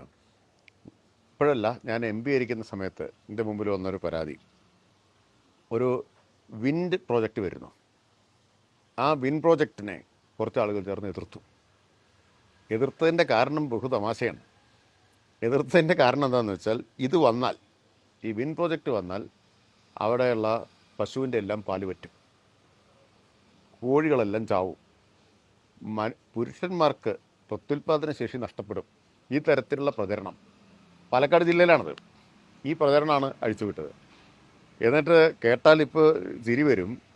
ഇപ്പോൾ ഈ സംരംഭകർ എൻ്റെ അടുത്ത് വന്നു, ഇങ്ങനെയൊക്കെയാണ്. ഞാനാണെങ്കിൽ അന്ന് പാർലമെൻറ്റിൻ്റെ ഊർജ്ജകാര്യ സ്റ്റാൻഡിംഗ് കമ്മിറ്റിയിലുള്ള ആളാണ്. അപ്പോൾ ഈ വിൻഡ് സോളാറൊക്കെ നമുക്ക് അത്യാവശ്യം ഒരു ധാരണയുണ്ടല്ലോ. അപ്പോൾ ഒന്ന് ഇടപെടണം എന്ന് പറഞ്ഞു. അപ്പോൾ ജില്ലാ കളക്ടറോട് പറഞ്ഞൊരു മീറ്റിംഗ്, ഈ സമരസമിതിയൊക്കെ ഉണ്ടാക്കിയപ്പോഴേക്കും അവരെ വിളിച്ചു. ഞാനുണ്ട്, മറ്റേ സംരംഭകരുടെ പ്രതിനിധികളുണ്ട്, ജില്ലാ കളക്ടറുണ്ട്. മീറ്റിംഗ് കൂടി. ഇവർ ഇങ്ങനെ വളരെ വികാരപരമായിട്ട് ഈ പ്രശ്നങ്ങളൊക്കെ ഈ കാര്യങ്ങളൊക്കെ പറയാണ്. അപ്പം ഞാൻ പറഞ്ഞു, ഇതൊന്നും വസ്തുതയാണെന്നുള്ള അഭിപ്രായം എനിക്കില്ല, എനിക്കിതിനെപ്പറ്റി കുറച്ചറിയാം, ഞാൻ ഈ കമ്മിറ്റിയിലൊക്കെ ഉള്ള ഒരാളാണ്. പക്ഷേ ഞാനല്ല അത് ആധികാരികമായി പറയേണ്ടത്. നമുക്കൊരു കാര്യം ചെയ്യാം, ഇപ്പോൾ IIT ഉണ്ടല്ലോ, IITയോടൊരു പഠനം നടത്താൻ പറയാം എന്ന് പറഞ്ഞു. തീരുമാനമായി, എല്ലാവരും സമ്മതിച്ചു. ഞാൻ പറഞ്ഞു, പറയുന്നത് കുറച്ച് നാണക്കേടാണ്, വിൻഡിന് ഇങ്ങനെയുള്ള പ്രശ്നങ്ങളുണ്ടോ എന്ന് നിങ്ങൾ പഠിക്കണമെന്ന് പറയുന്നത് ഒരു നാണക്കേടാണെങ്കിൽ ഞാൻ പറയാം. ഞാൻ IIT ഡയറക്ടറെ വിളിച്ചപ്പോൾ അദ്ദേഹം പൊട്ടിച്ചിരിച്ചു ഇത് കേട്ടപ്പോൾ, ഈ കാര്യം പറഞ്ഞപ്പോൾ. അദ്ദേഹം പറഞ്ഞു, ശരി, ഞങ്ങൾ ചെയ്തു തരാം. അവരൊരു പഠനമൊക്കെ നടത്തിയിട്ട് 1 മാസം കൊണ്ട് റിപ്പോർട്ട് തന്നു. വീണ്ടും ഇവരെ വിളിച്ചു. റിപ്പോർട്ട് അവതരിപ്പിച്ച സമയത്ത് ഈ സമരസമിതിക്കാർ പറയുകയാണ്, IITക്കാർക്കൊന്നും കാര്യമൊന്നും അറിയില്ല, ഇതൊന്നും ശരിയല്ല, ഞങ്ങൾക്കറിയാം എന്നാണ്. അവസാനം പിന്നെ പോലീസിനെ ഉപയോഗിച്ചിട്ടാണ് നടത്തേണ്ടി വന്നത്. ഇതാണ് നമ്മുടെ നാട്ടിൽ. അതിൻ്റെ താല്പര്യം വേറെയായിരുന്നു. ഇവർ വലിയ തുക മുടക്കുന്നു, ഇവരിൽ നിന്ന് കുറച്ച് പൈസ വാങ്ങാം, എതിർപ്പുണ്ടാക്കിയിട്ട് അത്തരം കാര്യങ്ങളൊന്നും വേണ്ടത്ര പ്രചരിപ്പിക്കുന്നില്ല നമ്മുടെ മാധ്യമങ്ങൾ. അതാണ് എൻ്റെ. അപ്പോൾ അത് പ്രചരിപ്പിക്കാൻ കഴിയുന്നൊരു കൂട്ടരുടേതായിരുന്നു. എന്നിട്ടും ഇത് ഏതാനും വർഷം മുമ്പത്തെയാണ്. അപ്പോൾ പൈസ വാങ്ങുക എന്നുള്ളതായിരുന്നു ഉദ്ദേശം. അപ്പം ഇങ്ങനെ ഒരു സമ്മർദ്ദ ഗ്രൂപ്പ് വിചാരിച്ചാൽ ഒരു സംരംഭം വരുന്നത് മുടക്കാൻ പറ്റും. ഇമാതിരി ന്യായങ്ങൾ പറഞ്ഞിട്ട് മുടക്കാൻ പറ്റും. ആ സ്ഥിതി മാറി. ഇപ്പം നമ്മൾ ഈ നിയമത്തിൽ ചട്ടത്തിൽ കൊണ്ടുവന്നത്, പക്ഷേ ചട്ടം മാത്രം പോരാ, ഒരു ലെജിസ്ലേറ്റീവ് ബാക്കിംഗ് അതിന് വേണമെന്നുള്ളത് കൊണ്ട് ഇന്ന് നമ്മൾ അംഗീകരിച്ച ഈ 2 ഭേദഗതികളിലും ഇത് വന്നിട്ടുണ്ട്. സ്റ്റോപ്പ് മെമ്മോ ഇനി വിദഗ്ധ അഭിപ്രായം എടുക്കാതെ കൊടുക്കാൻ പറ്റില്ല. ഇപ്പോൾ ഈ പറഞ്ഞതുപോലെ, ഇപ്പോൾ പൊല്യൂഷൻ കൺട്രോൾ ബോർഡാണോ പറയേണ്ടത്, പൊല്യൂഷൻ കൺട്രോൾ ബോർഡിൻ്റെ അഭിപ്രായം രേഖാമൂലം വാങ്ങാതെ സ്റ്റോപ്പ് മെമ്മോ കൊടുക്കാൻ പറ്റില്ല. പിന്നെ സ്റ്റോപ്പ് മെമ്മോ കൊടുക്കണമെങ്കിൽ കാര്യകാരണ സഹിതം സെക്രട്ടറി റിപ്പോർട്ട് തയ്യാറാക്കണം. അല്ലാതെ ഇപ്പോഴത്തെ സ്ഥിതി എങ്ങനെയാണെന്ന് വെച്ചാൽ ഏതിനും പോയിട്ട് അതിൽ ചിലതെല്ലാം ഇപ്പോൾ സെക്രട്ടറി തന്നെയാണ് നിർവഹിക്കേണ്ടത്. അപ്പോൾ ചില സ്ഥലങ്ങളിൽ ഇത് പഞ്ചായത്ത് ഭരണസമിതി ജനാധിപത്യമായിട്ട് ഒരു വികസിത രൂപമാണെങ്കിലും നമുക്കിപ്പോൾ എല്ലാ കാര്യങ്ങളും മന്ത്രിമാരുടെ മന്ത്രിസഭയല്ലോ, അതിന് ഡെലിഗേറ്റഡ് പവേഴ്സ് ഉണ്ടല്ലോ. അപ്പോൾ അത് കുറെ കൂടി സെക്രട്ടറിമാർക്ക് തന്നെയായിരിക്കും നല്ലത്. അല്ല, അത് ഇതിൽ സ്റ്റോപ്പ് മെമ്മോ ഇപ്പോൾ കൊടുക്കുന്നത് പോലെ കൊടുക്കാൻ പറ്റില്ല. വിദഗ്ധ എന്താണോ സ്റ്റോപ്പ് മെമ്മോ കൊടുക്കുന്നതിന് കാരണം എന്നത് വിദഗ്ധ അഭിപ്രായത്തിൻ്റെ അടിസ്ഥാനത്തിൽ മാത്രമേ കൊടുക്കാൻ പറ്റൂ എന്ന വ്യവസ്ഥ നമ്മൾ കൊണ്ടുവന്നിരിക്കുകയാണ്. അപ്പോൾ ഇപ്പോൾ നിർബാധം സ്റ്റോപ്പ് മെമ്മോ കൊടുത്ത് സംരംഭം പൂട്ടിക്കുന്ന സ്ഥിതി ഇനി ഉണ്ടാവില്ല. അതുപോലെ തന്നെ പ്രധാനപ്പെട്ട മറ്റൊരു മാറ്റം നമ്മൾ വരുത്തിയിട്ടുള്ളത്, ഈ ഞാൻ നേരത്തെ പറഞ്ഞല്ലോ, ലൈസൻസ് നിരാകരിക്കാൻ പറ്റില്ല എന്നുള്ളത്. അത് ഞാൻ നേരത്തെ പറഞ്ഞതാണ്. അതിപ്പോൾ നമുക്കിപ്പോൾ പാലക്കാട് ഇൻഡസ്ട്രിയൽ സ്മാർട്ട് സിറ്റി വരുന്നു. അപ്പോൾ വലിയ സംവിധാനമാണല്ലോ. അപ്പോൾ അവിടെ വരുന്ന വൻകിട സംരംഭങ്ങളുണ്ടാവും, ഇലക്ട്രോണിക്സ് ആകാം. അപ്പോൾ നമ്മുടെ ഈ പുതിയ സമീപനം വരുമ്പോൾ അതിൻ്റെ ഗുണം അവിടെ ഒരു ക്യാച്ച്മെൻറ്റ് ഏരിയ വരും. നമ്മൾ നദി ഒഴുകുമ്പോൾ ആ നദിക്ക് ചുറ്റും ഒരു കൃഷിയുടെ പറ്റിയൊരു ക്യാച്ച്മെൻറ്റ് ഏരിയ വരുമല്ലോ. അങ്ങനെ വരുമ്പോൾ ആ 2-3 ജില്ലകളിലെ വീടുകളിലേക്കൊക്കെ ഈ പുതിയ നയത്തിൻ്റെ ഭാഗമായി ഇതിന് ആവശ്യമായിട്ടുള്ള തീർച്ചയായിട്ടും കമ്പോണൻസ് ഉണ്ടാക്കാൻ അങ്ങനെ ഒരു മാറ്റം, അല്ലെങ്കിൽ വിഴിഞ്ഞത്ത് കൂടി ഉണ്ടാക്കുക. നിക്ഷേപമാണല്ലോ പാലക്കാട്ട് ഇപ്പോൾ പ്രതീക്ഷിക്കുന്നത്. അത് വിഴിഞ്ഞം വന്നു, ഇവിടെ അതുപോലെ തന്നെ അത്തരം സാധ്യതകൾ വരും. കൊച്ചിയിൽ വരാം. കേരളം ആകെ ഒരു നഗരമാണല്ലോ. നിങ്ങളിപ്പോൾ നമ്മൾ ഗ്രഗരം എന്നാണ് പണ്ട് നമ്മളൊക്കെ പ്രസംഗിക്കുക. നഗരവും ഗ്രാമവും അല്ല, മൊത്തം നഗരമാണ്. അപ്പോൾ അർബൻ കോൺക്ലേവ് ഇതെല്ലാം മാറ്റങ്ങൾ വന്നല്ലോ. എനിക്ക് തോന്നുന്നത് നമ്മുടെ ഈ കഴിഞ്ഞ ഗവൺമെൻറ് 2 പ്രധാനപ്പെട്ട നിയമ ഭേദഗതികൾ കൊണ്ടുവന്നിരുന്നു. ഇപ്പോൾ നമ്മൾ നടപ്പിലാക്കുന്നതിൻ്റെ പ്രധാന അടിത്തറ അവിടെ വന്നിരുന്നു. അതാണ് ഏകജാലക നിയമത്തിൻ്റെ ഭേദഗതി. അത് കഴിഞ്ഞ ഗവൺമെൻറ് സന്ദർഭത്തിലാണ് വന്നത്. അതുപോലെ പ്രൈവറ്റ് ഇൻഡസ്ട്രിയൽ പാർക്ക് അന്നത്തെ പോളിസിയാണ്. നമ്മൾ അതിനാവശ്യം മോഡിഫിക്കേഷൻ വരുത്തിയുള്ളൂ. അപ്പോൾ നമുക്ക് 2 പേർക്കുള്ളൊരു സൗകര്യം എന്ന് പറഞ്ഞാൽ ഈ നയങ്ങളിൽ അധികം ആശയക്കുഴപ്പങ്ങളില്ല. ആ അടിത്തറ അത് ശക്തിപ്പെടുത്തി മുന്നോട്ട് കൊണ്ടുപോകലാണ് ഈ ഗവൺമെൻറ്. അപ്പോൾ ഇപ്പോൾ നമ്മൾ കൊണ്ടുവന്നതിൻ്റെ ഗുണം, ഇപ്പോൾ കഴിഞ്ഞ ദിവസം CIA ഫിക്കി അവരുടെ മീറ്റിംഗ് ഉണ്ടായിരുന്നു. അപ്പോൾ ഒരു സംരംഭം പറഞ്ഞു, ഇപ്പോൾ ഈ ഗവൺമെൻറ് ചെയ്തുകൊണ്ടിരിക്കുന്ന ഈ കാര്യങ്ങളുടെ ഒറിജിനൽ റിസൾട്ട് ഇപ്പോൾ കുറേ മാറ്റം വന്നു. നമ്മുടെ ഇൻവെസ്റ്റ് സമ്മിറ്റിൽ വന്നതിൽ ഇന്നലെ ഞാൻ കല്ലിട്ട് 98ാമത്തെ പദ്ധതിയാണ്. ഇതിനിടയിൽ 21.7% നിർമ്മാണത്തിലേക്ക് വന്നു. പക്ഷേ ഇതിൻ്റെ ഗുണം കിട്ടണമെങ്കിൽ ഇനി ഒരു 5-10 കൊല്ലം കൂടി വേണം എന്നുള്ളതാണ്. അപ്പോൾ ഒരു തുടർച്ച, അത് കഴിഞ്ഞ ഗവൺമെന്റ് തുടർച്ച ഈ ഗവൺമെന്റ് വന്നത് വളരെ ഗുണകരമായി. ഉണ്ടായതുകൊണ്ടാണ് ഇത്രയും മുന്നേറ്റം ഉണ്ടാക്കുക. അതെ, അപ്പോൾ അതൊരു കുതിച്ചുചാട്ടത്തിലേക്ക് എത്തണമെങ്കിൽ യഥാർത്ഥത്തിൽ ഒരു തുടർച്ച കേരളം ആഗ്രഹിക്കുന്നു എന്നതല്ലേ യാഥാർത്ഥ്യം എന്നാണ് എനിക്ക് തോന്നുന്നത്. ഒരു പ്രധാനപ്പെട്ട കാര്യം പറയാൻ വിട്ടുപോയി. അത് ഈ നമ്മുടെ ലൈസൻസ് ഡീംഡാക്കി മാറ്റി. അതായത് ലൈസൻസിന് 5 ദിവസത്തിനുള്ളിൽ കൊടുത്തില്ലെങ്കിൽ ലൈസൻസ് ഡീംഡായിരിക്കും. ആ പ്രധാനപ്പെട്ട മാറ്റം വന്നു. അപ്പോൾ വെച്ച് താമസിപ്പിക്കാൻ പറ്റില്ല. 2, ചിലതിന് പഞ്ചായത്തിൻ്റെ അനുമതി വേണം, പെർമിഷൻ വേണം. ഇപ്പോൾ പഞ്ചായത്ത് പെർമിഷൻ കൊടുക്കില്ല, അറിയാമല്ലോ. നമ്മുടെ മുമ്പിൽ പല കേസുകളും അങ്ങനെ വന്നിട്ടുണ്ട്, ഈ പറഞ്ഞ പല കാരണങ്ങൾ കൊണ്ട്. ഈ നേരത്തെ പറഞ്ഞ കേസൊക്കെ പഞ്ചായത്ത് അനുമതി കൊടുക്കാതെ വട്ടം ചുറ്റിച്ച കേസാണ്, ഈ വിൻഡിൻ്റെയൊക്കെ കാര്യം പറഞ്ഞത്. ഇപ്പോൾ പഞ്ചായത്തിൻ്റെ അനുമതി 1 മാസത്തിനുള്ളിൽ കൊടുത്തിട്ടില്ലെങ്കിൽ ഡീംഡാണ്. പെർമിഷൻ ഡീംഡാണ്. 30 ദിവസം വരെ സമയമുണ്ട്. ആവശ്യമായിട്ടുള്ള കൂടുതൽ വിവരങ്ങളോ രേഖകളോ വേണമെങ്കിൽ പറയാം. 30 ദിവസത്തിനുള്ളിൽ കൊടുത്തിട്ടില്ലെങ്കിൽ ഡീംഡാണ്. അപ്പം അതും വലിയ മാറ്റം ഉണ്ടാക്കും. അതെ, അപ്പോൾ യഥാർത്ഥത്തിൽ നമ്മുടെ ഒരു ഭരണ സംവിധാനത്തിൻ്റെ പ്രത്യേകത ഒരു ടീമാണല്ലോ. അതിൽ ഇപ്പോൾ മുഖ്യമന്ത്രി ആ യോഗം വിളിച്ചു. ആ യോഗം വളരെ സൂക്ഷ്മമായിട്ടാണ് ഓരോ വകുപ്പിൻ്റെയും കാര്യങ്ങൾ. അപ്പോൾ വകുപ്പുകളും നോക്കുമ്പോൾ ഇത് ആ വകുപ്പിൻ്റെ ആണ്, ഈ വകുപ്പിൻ്റെ എന്നുള്ളത്. നമ്മൾ ടീമിൽ അങ്ങോട്ടും ഇങ്ങോട്ടും മെസ്സിയും റൊണാൾഡോയൊക്കെ പാസ് ചെയ്ത് പോകുന്ന പോലെ വകുപ്പുകൾക്കിടയിൽ ആരോഗ്യകരമായിട്ടൊരു മത്സരമുണ്ട്. ആരാണ് കൂടുതൽ വേഗത്തിൽ ഈ നടപ്പിലാക്കുന്നത്? അതെ, നിങ്ങളാണ് ആദ്യം കൊണ്ടുപോകുന്നത്. അതെ അതെ അതെ ആദ്യം തന്നെ കൊണ്ടുപോകുന്നു. മറ്റു വകുപ്പുകൾ അതിലേക്ക് എത്തുന്നേ ഉള്ളൂ. എനിക്ക് തോന്നുന്നു കേരളത്തിൻ്റെ നമ്മുടെ ചെറുപ്പക്കാർ, ഇപ്പോൾ രാജേഷ് ശ്രദ്ധിച്ചിട്ടുണ്ടാവുമല്ലോ, ലിങ്ക്ഡിൻ്റെ റിപ്പോർട്ടിൽ പറയുന്നത് റിവേഴ്സ് മൈഗ്രേഷൻ 172% ഗ്രോത്ത് റേറ്റ്. ഈ ഒരു വർഷം 40,000 പ്രൊഫഷണലുകൾ അമേരിക്ക, UK, ഇന്ത്യയിലെ മറ്റ് സംസ്ഥാനങ്ങളിൽ നിന്ന് കേരളത്തിലേക്ക് തിരിച്ചു വന്ന് ജോലി കയറി എന്നുള്ളതാണ്. ചിലർ പറഞ്ഞാൽ അവിടെ പണിയില്ലാത്തതുകൊണ്ട് തിരിച്ചൊന്നുമല്ല. Reverse migration is happening. അപ്പോൾ നമ്മൾ ഉണ്ടാക്കുന്ന ഇക്കോസിസ്റ്റം ഇതേപോലൊരു 5 കൊല്ലത്തേക്ക് മുന്നോട്ട് പോയാൽ, ഇപ്പോൾ നമ്മളെല്ലാവരും സെമിനാറുകൾ സംഘടിപ്പിക്കാൻ പോവാണല്ലോ. 2039 എങ്ങനെ ആയിരിക്കണം എന്നുള്ളത്, 31 പോകുന്നത്. അപ്പോൾ അങ്ങനെ വന്നാൽ എനിക്ക് തോന്നുന്നു നമ്മുടെ ചെറുപ്പക്കാർക്ക് ഇവിടെ തന്നെ ഉള്ള വലിയ മാറ്റത്തിലേക്ക് കേരളം പോകുമെന്നാണ് എനിക്ക് തോന്നുന്നത്. എന്തായാലും വ്യവസായ വകുപ്പിനും നമ്മുടെ കേരളത്തിനും ഏറെ സഹായകരമായ വിപ്ലവകരമായ മാറ്റങ്ങളാണ് തദ്ദേശ സ്വയംഭരണ വകുപ്പ് നൽകിയിട്ടുള്ളത്. അതിന് കേരളത്തിലെ സംരംഭക സമൂഹത്തിനും ഭാവി തലമുറയ്ക്കും വേണ്ടി ഞാൻ പ്രത്യേകം നന്ദി രേഖപ്പെടുത്തുകയും ചെയ്യുന്നു. ഇതിൽ ഏറ്റവും പ്രധാനപ്പെട്ട കാര്യം നേരത്തെ പറഞ്ഞതാണ്. ഒന്ന് ഏകോപനം, മറ്റൊന്ന് തുടർച്ച. ഒരു ടീം എന്ന നിലയിൽ ഇത്രയും ഒത്തിണക്കത്തോടെ, അത്രമാത്രം ഒത്തിണക്കത്തോടെ നമ്മുടെ എല്ലാ വകുപ്പുകൾക്കും പ്രവർത്തിക്കാൻ കഴിഞ്ഞു എന്നുള്ളതാണ് ഏറ്റവും പ്രധാനപ്പെട്ട കാര്യം. അതുകൊണ്ട് വ്യവസായ വളർച്ചയ്ക്ക് ആവശ്യമായിട്ടുള്ള എന്താണോ അത് വ്യവസായ വകുപ്പ് മാത്രമല്ല മറ്റെല്ലാ വകുപ്പുകളും ചേർന്ന് ചെയ്യുന്നു. മറ്റൊരു വകുപ്പിൻ്റെ ഒരു കാര്യം ആവണ സമയത്തും മറ്റ് വകുപ്പുകളെല്ലാം കൂടി ചെയ്യുന്നു. അപ്പം ആ ഏകോപനം, രണ്ട് തുടർച്ച, ഈ പറഞ്ഞത് വളരെ പ്രധാനപ്പെട്ട കാര്യമാണ്. കഴിഞ്ഞ ഗവൺമെൻറ്റിൻ്റെ തുടർച്ചയുണ്ടായതാണ് ഇത്രയും വലിയ ഈ വ്യവസായ വളർച്ചയുടെ മാത്രമല്ല വലിയ പശ്ചാത്തല സൗകര്യ വികസനം. കിഫ്ബി, വിഴിഞ്ഞം ഒക്കെ യാഥാർത്ഥ്യമായതിൻ്റെ, നമ്മുടെ ഇൻഡസ്ട്രിയൽ കോറിഡോർ, ഇതെല്ലാം യാഥാർത്ഥ്യമായതിൻ്റെ കാരണം ഈ തുടർച്ചയാണ്. അപ്പോൾ തുടർച്ച ഉണ്ടാവുക എന്നുള്ളത് പ്രധാനമാണ്. ഇടർച്ച ഉണ്ടായ കാലത്തെല്ലാം വലിയ തിരിച്ചടി കേരളത്തിൽ സംഭവിച്ചിട്ടുണ്ട്. ഈ തുടർച്ച ഉണ്ടാവാതെ ഇടർച്ച ഉണ്ടായപ്പോൾ, നയങ്ങളുടെ ഇടർച്ച ഉണ്ടായ സമയത്ത് വലിയ തിരിച്ചടി ഉണ്ടായിട്ടുണ്ട്. ഇപ്പം നയങ്ങളുടെ തുടർച്ച, വിഷനിലുള്ള തുടർച്ച, ഈ ഒരു ഇപ്പോൾ LDF ഗവൺമെൻറ്റിൻ്റെ ഒരു വിഷനാണല്ലോ നവകേരളം എന്നൊരു വിഷനല്ലേ. വിഷൻ, നയം, ആക്ഷൻ, ഇത് മൂന്നിൻ്റെയും തുടർച്ച ആണ് ഇത്രയും വലിയ റിസൾട്ട് ഉണ്ടാക്കിയത്. ആ തുടർച്ച വിപ്ലവകരമായ മാറ്റം കേരളത്തിൽ ഉണ്ടാക്കും, ഒരു സംശയം അതിനുവേണ്ടി വീണ്ടും നമുക്ക് എല്ലാവർക്കും ശ്രമിച്ചുകൊണ്ടേയിരിക്കാം. നമ്മൾ പറഞ്ഞ ഒരു ലക്ഷ്യമുണ്ട് മുന്നോട്ട് വെച്ച, മധ്യവരുമാന രാജ്യങ്ങളുടെ നിലവാരത്തിലേക്ക് കേരളത്തെ എത്തിക്കുക, മിഡിൽ ഇൻകം കൺട്രീസിൻ്റെ നിലവാരത്തിലേക്ക്. അത് യാഥാർത്ഥ്യമാക്കാൻ ഈ തുടർച്ച കൊണ്ട് കഴിയും.